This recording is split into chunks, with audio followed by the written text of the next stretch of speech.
እሺ ትዕግስት ሌላ ጥያቄ አለሽ ወይንስ እስልምናን መቀበል ትፈልጊያለሽ? አይ እኔ መቀበል ስለምፈልግ ነው። ብዙ ጊዜ እኔ ከስር እየሆንኩ ትምህርትን እከታተላለሁ። ዩቱብም ላይ ብዙ ጊዜ እንትን እልሃለሁ እከታተላለሁኝ። ዙራ ሳማኝ ቃል እስካሁን ድረስ አላገኘሁም። እሺ የምለውን ቃል አብረሽን ለመቀበላት ዝግጁ ነሽ? ሻሃዳ ላስይዝሽ? እሺ መርሀባ። እሺ አሽሀዱ አላ ተቃጠሉ ክርስቲያኖች ኢላሃ ኢላላህ ወአሽሀዱ አነ ሙሐመደን ረሱሉላህ። ማሻአላህ። አሁን ያልሽው ቃል የሸሃዳ ቃል ወይም የምስክር ቃል ይባላል። ትርጉሙም አሽሀዱ አን ላ ኢላሀ ኢለላህ ማለት እነሆ ከአንዱ ከአላህ በስተቀር በእውነት የሚመለክ ሌላ አምላክ እንደሌለ መሰክራለሁ ማለት ሲሆን፣ ወአሽሀዱ አነ ሙሐመደን ረሱሉላህ ማለት ደግሞ ሙሐመድም የእርሱ መልእክተኛና ነቢይ ናቸው መሰክራለሁ ማለት ነው። ሙስሊም ሆነሻል። ከዚህ በኋላ አንድ ሰው እስልምናን ሲቀበል በነቢያት መንገድ ላይ ሆነ። በቃ የነቢያትን ህብረት ተቀላቀለ። እነ አብርሃም፣ እነ ኢስሐቅ፣ እነ ያዕቆብ፣ እነ ሙሴ፣ እነ መሲሁ። ኢስላም ማለት መሲሁን መካድ ማለት አይደለም። የመሲሁን ትክክለኛ ቦታና ደረጃውን መስጠት ማለት ነው። ገብታችኋል አይደል? መሲሁ ከነቢያቶች መካከል አንድ ነቢይ ሆኖ በዘመኑ አገልግሎ የሄደ መልካም ነቢይ ነው። ተአምራትን አድርጎ ነበር። ለህዝቦቹ አስተምሯል። ስለ አንዱ አምላክ ሊሰብክ መጣ እንጂ እኔን አምልኩኝ ሊል አልመጣም በፍጹም። እርሱን የምትወዱ ከሆናችሁ እርሱን ማምለክ ሳይሆን የላከውን አንድ አምላክ ማምለክ ነው። ይሄን ነው ነቢያቶች ያስተማሩት። ገብታችኋል አይደል? እና አንድ ሰው እስልምናን ከተቀበለ በኋላ ሻወር እንዲወስድ ታዟል፣ ለሶላት ዝግጁ ይሆን ዘንድ። ከዚያም ንጹህ ልብስ በመልበስ ሶላት መስገድን ትጀምሪያለሽ። ሌላው አንድ ሰው እስልምናን ሲቀበል አላህ ምን አይነት ጸጋ ይሰጠዋል ከተባለ ገና በሰለመበት ቀን ያለፈ ኃጢአቱ ይህ በቁርአን ላይ ሲገልጽ ምን አለ? ቁል ሊለዚነ ከፈሩ ኢየንተሁ ዩግፈር ለሁም ማ ቀድ ሰለፍ ወኢን የዑዱ ፈቀድ መضት ሱነቱል አወሊን ይላል። ሙሐመድ ሆይ ለእነዚያ ለካዱኝ ባሪያዎቼ እንዲህ ብለህ ንገራቸው፣ ካላችሁበት ክህደት ብትቆጠቡና ወደ እኔ ብትመለሱ የነበራቸውን ክህደት ሁሉም ኃጢአቱም ሁሉ ምርላቸዋል እያለ ይናገራል። ሌላኛው አንድ ሰው ሙስሊም ከሆነ አምላክ በራሱ ቃል ገብቶለታል ወይ? በቀጣዩ ዓለም የዘላለማዊ ህይወት እንዲሰጠው ቃል አለው ወይ? አዎ፣ ማንም ሳይሆን ራሱ አምላካችን አላህ ሱብሓነሁ ወተዓላ ቃል ገብቷል። ሲናገር ምን አለ? እነ ለዚነ አመኑ ወዐሚሉ ሷሊሓት ለሁም ጀናቱ ነዒም ኻሊዲነ ፊሃ ወዐደ ላሂ ሐቃ ወሁወል ዐዚዙል ሐኪም ይላል። ምናል አምላካችን አላህ እነዚያ በእኔ አምነው መልካምን ለሰሩ ሰዎች የገነትን ጸጋ ሰጣቸዋለሁ አለ። ለእርሷም ውስጥ ለዘልዓለም ሆኑ አለ። ይህም የእኔ የአላህ ቃሌ ነው አለ። በቃ ቃሌም እውነትና ተፈጻሚም ነው አለ። ቦታቸዋል። ሌላ ቦታ ላይ ምን ይላል? አላህ ስብሐነሁ ወተዓላ አለዚነ አመኑ ቢአያቲና ወካኑ ሙስሊሚን ኡድኹሉል ጀና። እስኪ ደግሞ ቃል በቃል ምን ይላል? እነዚያ ሙስሊም የሆኑትን ገነትን ግቡ ነው የምላቸዋል። ገነትን ግቡ ይባላሉ። እና ይህን ይመስላል። ሙስሊም ጓደኞች ካገኘሽ ይኖርሻል? ሙስሊም ጓደኞች የለም። ሳውዲ ነው ያለሁት እና የለኝም። እሺ እቺ ዛህራ የምትለዋለች ከታች ፎሎ አድርጊያት እና እሷ ታስተምርሻለች። እሺ ስለ እስልምና ትምህርቶች የምትወስጂበት ግሩፕ ታስገባሻለች፣ ታወራሻለች። ስምሽ ትዕግስት ነው አይደለም? እሺ መቀየር ካልፈለግሽ ስሙን ችግር የለበትም ስሙ። አይ መቀየር እፈልጋለሁ ካልሽ ደግሞ እኛ ስም እናወጣልሻለን። እፈልጋለሁ መቀየር። በጣም ጥሩ። እሺ ደስ የሚል ሙስሊም ስም እስኪ ጻፍ ኮሜንት ላይ። እኔ ከስሞች ሁሉ ደስ የሚል ሀያት ብለሽ ደስ ይለኛል። በቃ ተቀድማችኋል። ሀያት እህታችን ሀያት ሆናለች። ዛሬ ካለሽ አውሪያትና ፎሎ እንትን አድርጊያት ግሩፕ እንድታስገቢያት። ሰዎችን ሙስሊም የማድረግ ሀሳብ ነው ያለን። ምን እንድንሆን ነው የምትፈልገው? እስኪ እንሁንና ምን እንድንሆን ነው የምትፈልገው? ሃይማኖታችን እንድንቀይር? መጽሐፍ ቅዱስ ላይ ክርስቲያን ሁን ብሎ የታዘዝክበት ቦታ ስለሌለ ክርስቲያን ብትሆን ወደ ገነት ልትሄድ አትችልም። ነገር ግን በቁርአን ላይ ሙስሊም ሆናችሁ ተገኙ ተብሎ ታዘናል። ሙስሊም ከሆነም ወደ ገነት እንደምንሄድ ቃል ገብቷል። አላህ ሙስሊም ብትሆኑ ለእናንተ የተሻለ ነው። እዚህ አምላክ አላህ ስብሐነሁ ወተዓላ ወቁል ሊለዚነ ኡቱል ኪታብ ወልኡሚይን አስለምቱ ፈኢን አስለሙ ፈቀድ ኢህተደው ያለው ለክርስቲያኖች ስለሙ በላቸው፣ ቢሰልሙ ለእነርሱ መልካም ሆነላቸው፣ ቀጥተኛውን ጎዳና ተመሩ ይላል። ነገር ግን እምቢ ካሉ በአንተ ላይ ያለብህ ግዴታ ማድረስ ብቻ ነው እያለ ይናገራል። ስለዚህ ብትሰልሙ መልካም ይሆንላችኋል፣ ብትሰልሙ የዘላለማዊ ሕይወትን ገነትን ታገኛላችሁ። ነገር ግን ክርስትናን ሃይማኖት ተከተሉ ተብሎ የታዘዘበት ቦታ መጽሐፍ ቅዱስ ላይ አምላክም ሆነ ነቢያቶች አላዘዙ። ታዲያ አምላክና ነቢያት ያላዘዙበትን መንገድ የሄደ ሰው ወዴት ሊሄድ ይችላል? ወደ ገሃነም ነው የሚሄደው። ወደ ገነት በፍጹም ሊሄድ አይችልም። እና ይህ ነው አይ እኛ ክርስቲያን የሚባል እምነት መጽሐፍ ቅዱስ ላይ ተጽፏል አልተጻፈም የሚለው ሳይሆን እኛ የክርስቶስ ተከታዮች ነን። መጽሐፍ ቅዱሱ ደግሞ እንደሚናገረው ልጁን ያለው የዘላለም ሕይወት አለው ብሎ ይናገራል። ይህንን የለም ትለኛለህ? ልጁ ያለው የዘላለም ሕይወት አለው። እሺ ልጁ የተባለው ማን ነው? ክርስቶስ ኢየሱስ። በጣም ጥሩ። ኢየሱስ ክርስቶስ ስለ ራሱ ምን ብሎ አስተማረ?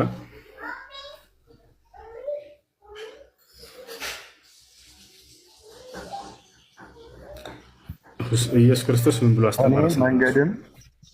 እኔ መንገድም እውነትም ሕይወትም ነኝ፣ በእኔ የሚያምን ኢየሱስ ክርስቶስ ስለ ራሱ ምን ብሎ አስተማረ? አምላክ ነኝ ብሎ አስተማረ ወይንስ ሰው ነኝ ብሎ ነው ያስተማረው? መንገድም እውነትም እኔ ነኝ ብሎ ነው ያስተማረው። አንዴ ስለ አምላክነትና ስለ ሰውነት ነው። አሁን ስለ መንገድ ምናምን አይደለም ጥያቄ። እኔ አምላክ ነኝ ብሎ አስተምሯል ኢየሱስ ወይንስ ሰው ነኝ ብሎ ነው ያስተማረው? እኔ መንገድም እውነትም ሕይወትም ነኝ ብሎ ነው ያስተማረው።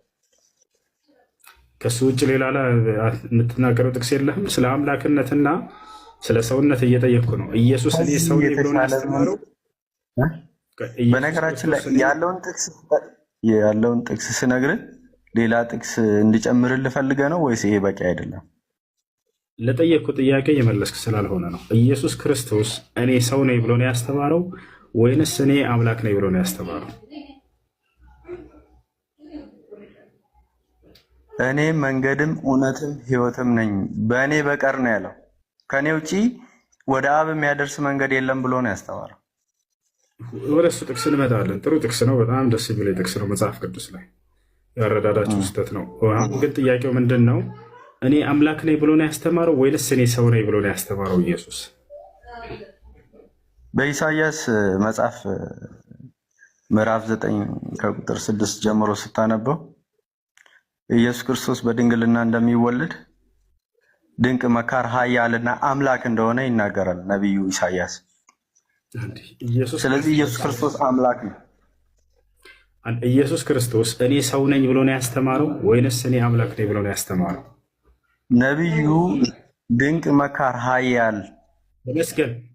ኢየሱስ እኔ ሰው ነኝ ብሏል አላለም? ኢየሱስ ሰው ነኝ አላለም ብሏል። ማን ላሳይ? መጽሐፍ ቅዱስ ላይ እኔ ሰው ነኝ አላለም ብሏል። ላሳይህ መጽሐፍ ቅዱስ ላይ በምን መጽሐፍ? ዮሐንስ ወንጌል ምዕራፍ 8 ቁጥር 40 ላይ እኔ ከእግዚአብሔር የሰማሁትን እውነት የምነግራቸው ሰው ነኝ አለ። እስኪ አውጣ እናንብበው። ታውጣለህ።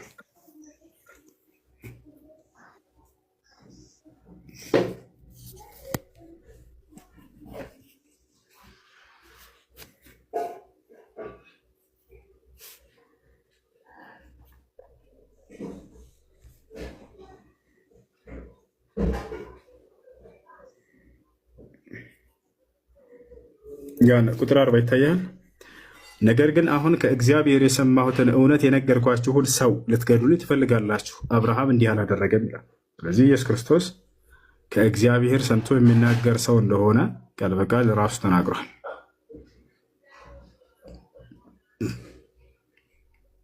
ተመስገን።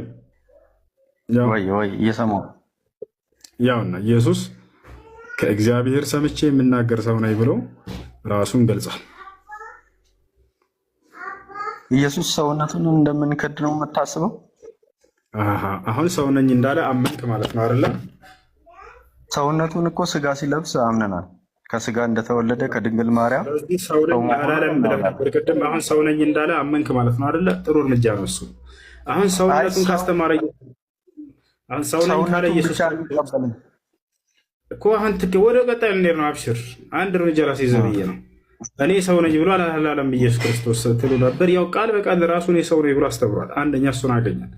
እኔ ሰው ነኝ እንዳለ ሁሉ እኔ አምላክ ነኝ ብሎ አስተምሯል ኢየሱስ ክርስቶስ። ከባዱ ጥያቄ እሺ፣ ማታም ሳነሳልህ ነበረ ኢየሱስ በስጋ ማንነቱን ራሱን ሲገልጥ ፈሪሳውያንን ከአባታችሁ ከአብርሃም በፊት ነበርኩኝ ብሎ ሲናገር በስጋ ማንነቱን እየተናገረ እንደሆነ ነበርኩ ማለት አሁን ለምሳሌ አንተ ከአባት በፊት ነበርኩ ብለህ ትናገራለህ። ባይ ኤኒ ሚንስ አባት አንተን እስከወለደ ድረስ ከአባት በፊት ልትኖር አትችልም። እና አብርሃም ግን በረጅም ዓመት ከኢየሱስ ክርስቶስ በፊት የነበረ ነቢይ እንደሆነ ፈሪሳውያን አስተማሪዎች ያውቁታል። ሊወግሩትም ባሰቡ ጊዜ ከነሱ መካከል ጥሏቸው ሄደ ይላል መጽሐፍ ቅዱስ። ምክንያቱም በስጋ ከነሱ ቀድሞ እንዳልነበረ ያውቁታል። ያ ስለሆነ ከናንተ ከአብርሃም ከነቢያችሁ ከአብርሃም በፊት ነበርኩኝ ሲል በስጋም ባይኖርም በማንነት እንደነበረ እየነገረ ነው። ምክንያቱም የአምላክነት ባህሪ ነው። ኤግዚስተንስ ሰው በስጋ ከመገለጡ በፊት አይኖርም። ተመስገን። ይሄን ቃል ነቢያቶች ይጠቀሙታል። አሁን ነቢያችን ሰለላሁ ዐለይሂ ወሰለም ኢየሱስ ከተናገረው በላይ እንደተናገሩ ሁሉ አሳያለሁ። ነቢዩ ሰለላሁ ዐለይሂ ወሰለም ነቢይ የሆኑት መቼ ነው? ተመስገን። እንደ እስልምና አስተምህሮ ነቢይ የሆኑት መቼ ነው? ከክርስቶስ በኋላ ነው አይደለ? ምንም መረጃ የለኝም። መጽሐፍ ቅዱስ ላይ ስላሌለ ማለት ነው። እንደ መጽሐፍ ቅዱስ አይደለም። ነቢዩ ሰለላሁ ዐለይሂ ወሰለም የመጡት መቼ ነው? ከኢየሱስ ክርስቶስ በኋላ ነው። ነቢይ የሆኑት መቼ ነው? ከኢየሱስ ክርስቶስ በኋላ በ40 ዓመታቸው ነው። ነገር ግን ነብዩ ሰለላሁ ዐለይሂ ወሰለም ነቢይ ለመሆናቸው በነገራችን ላይ ምንም መረጃ የለኝም። ቆይ አንዴ ወደ እሱ እንሄዳለን። እሱን የመጽሐፍ ቅዱስ ላይ ነው አይደል? ወደ እስልምና እንድመጣ ኢየሱስ ነቢይ ተብሏል እንኳን እርሳቸው። ቆይ አንዴ ኢየሱስም ነቢይ ተብሏል እንኳን እርሳቸው። አንዴ እሱ አይደለም ጥያቄያችን። እኔ ከአካሌ በፊት አለሁ የሚለው ቃል የአምላክነት ማረጋገጫ እንዳልሆነ አንተ ማለት ትችላለህ ወይ እያልከኝ ነበር። ነቢያችን ሰለላሁ ዐለይሂ ወሰለም ከኢየሱስ በላይ ብለዋል። ኢየሱስ ያለው ምንድነው? እኔ ከአብርሃም በፊት አለሁ ነው። ነቢዩ ሰለላሁ ዐለይሂ ወሰለም ምን አሉ? እኔ ከአዳም በፊት አለሁ ብለው ተናግረዋል። ለዚያውም ከአዳም በፊት ነቢይ ነኝ ብለው ተናግረዋል። መጽሐፍ ቅዱስ ላይ የለም። አይ ይቅርታ፣ እኔ እኮ ስለ ቁርአን ስጠቅስልኝ መጽሐፍ ቅዱስ ላይ ማነው መጽሐፍ ቅዱስን ማስረጃ ያደረገልህ? ቆይ አንዴ አንተ እንደሱ ማለት ትችላለህ ወይ አልከኝ። አንዴ አዳምጥ እሺ። ነቢያችን ኢየሱስ ክርስቶስ ያለው ምንድን ነው? እኔ ከአብርሃም በፊት አለሁ ነው ያለው። በቃ ከአብርሃም አላለፈም። ነቢያችን ሰለላሁ ዐለይሂ ወሰለም ምን አሉ? ኩንቱ ነቢየን ወአደም በይነ ሩሒ ወልጀሰድ አሉ። አዳም ገና በስጋና በመንፈስ መካከል ሳለ እኔ ነቢይ ነበርኩ ብለው ተናግረዋል። አይደለ? ስለዚህ ከኢየሱስ ክርስቶስ በለጡ። ኢየሱስ እኔ ከአብርሃም በፊት ነው ያለው። እርሳቸው አለፉና እነ ኖህን እንደ ምናምን አዳምን አለፉት። እኔ ከአዳም በፊት ነቢይ ነኝ ብለው ተናገሩ። ስለዚህ ይህ አሁን እሱ ሳይሆን ጥያቄያችን ምንድን ነው? ኢየሱስ ክርስቶስ በግልጽ ቃል እኔ ሰው ነኝ እንዳለው ሁሉ እኔ አምላክ ነኝ ብሎ ተናግሯል ወይ ነው? ተናግሯል። ነቢያችሁ ከአዳም በፊት ነበርኩኝ ብሎ ሲናገሩ መጽሐፍ ቅዱስ ላይ ተጽፈዋል ወይ ነው? እኔ አልቀበለውም። ቁርአን ምንድን ነው መጽሐፍ ቅዱስ ማስረጃ አድርገው ሰው የጻፈው እኮ ነው እሱ። ወገናችን ተመስገን። እንዴት እሱ እንደ ማስረጃ ታደርጋለህ? መጽሐፍ ቅዱስን ሰው የጻፈው ብለውን አናምንም። ክርስትና ውስጥ ሰው ሳይሆን የጻፈው ማን ሰው ነው የጻፈውን አላሳየ። የጻፈውን ሰው ራሱ ሲናገር እንዳውም ቁርአንን የጻፈው ሰው ነው። ቁርአንን የጻፈው ሰው ነው። ቁርአን ከአምላክ ዘንድ እንደመጣ ራሱ ይናገራል። ቆይ አንዴ ተመስገን። ቁርአን ከአምላክ ዘንድ እንደመጣ ይናገራል። የመጽሐፍ ቅዱስ ጸሐፊ ግን እኔ ቆይ አንዴ አታዳምጥም? እሺ አታዳምጥም? ለምን ትደረባለህ? የማዳመጥ ችግር ያለብኝ ሳይሆን ጊዜ እንድሰጠኝ ነው። አንተ የሆነ ሀሳብ ቁርአንን የጻፈው ሰው ነው አይደለ? ልክ መልስ ትሰጥህ ስል ትደረባለህ። እንደሱ አይደለም። ቁርአንን የቁርአንን ተናጋሪ እስክንየውና ምን አለ የመጽሐፍ ቅዱስ ተናጋሪ ምን አለ የሚለውን እና ላመሳክርልህ። አንድ ከቁርአን ልጀምርልህ። ገና ቁርአንን ከፈት አድርገው ምን ይላል? ቁጥር 2 ላይ ይህ መጽሐፍ ከአላህ ለመሆኑ ጥርጥር የለበትም ለፈሪሃን መሪ ነው እያለ ይናገራል። ከማን? ከአምላክ ዘንድ። ሰው ነው ወይ? አይደለም። አምላክ ራሱ አምላክ አላህ ሱብሓነሁ ወተዓላ ነገር ግን የመጽሐፍ ቅዱስ ጸሐፊ እንዴት ጻፈው የሚለውን ንጉር ላሳያችሁ። ያው ሉቃስ ወንጌል ምዕራፍ 1 ቁጥር 1 ምን አለ? ተመልከቱ። ለአንድ ለጓደኛ የጻፈው መጽሐፍ እኮ ነው። ግን እነዚህ ሰዎች ከአምላክ የመጣ መጽሐፍ ነው ብለው ያምናሉ። እነ ተመስገን ማለት ነው። ተመልከቱ ጉድ የከበርክ ቴዎፍሎስ ሆይ አለ ሉቃስ። የከበርክ ቴዎፍሎስ ሆይ። ቴዎፍሎስ ምንድን ነው?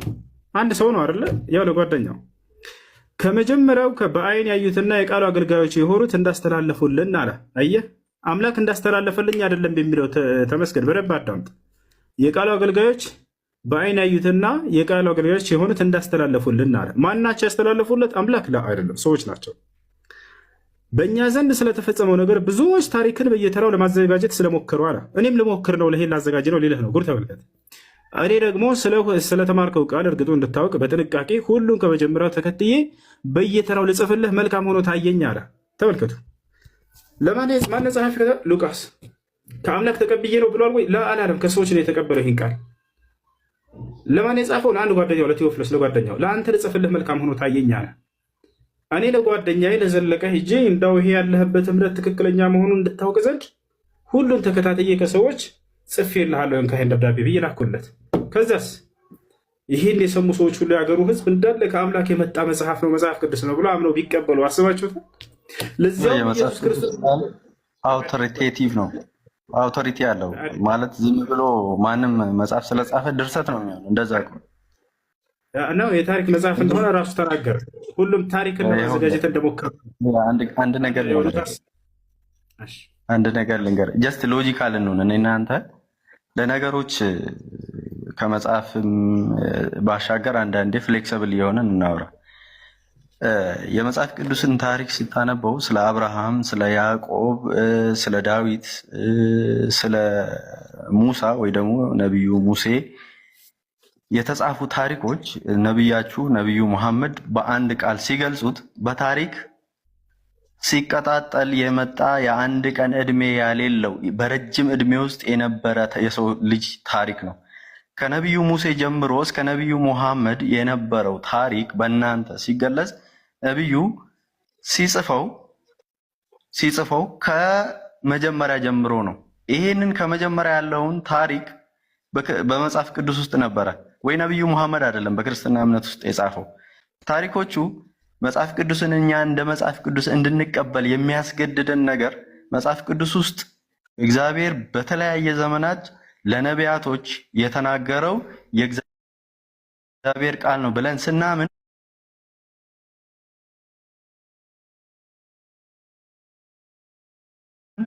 ከፍ ባለ በነገስታት ተጽፈዋል፣ ዝቅ ባሉ በእረኞች ተጽፈዋል፣ በባሪያዎች ተጽፈዋል፣ በተራ ሰው ተጽፈዋል።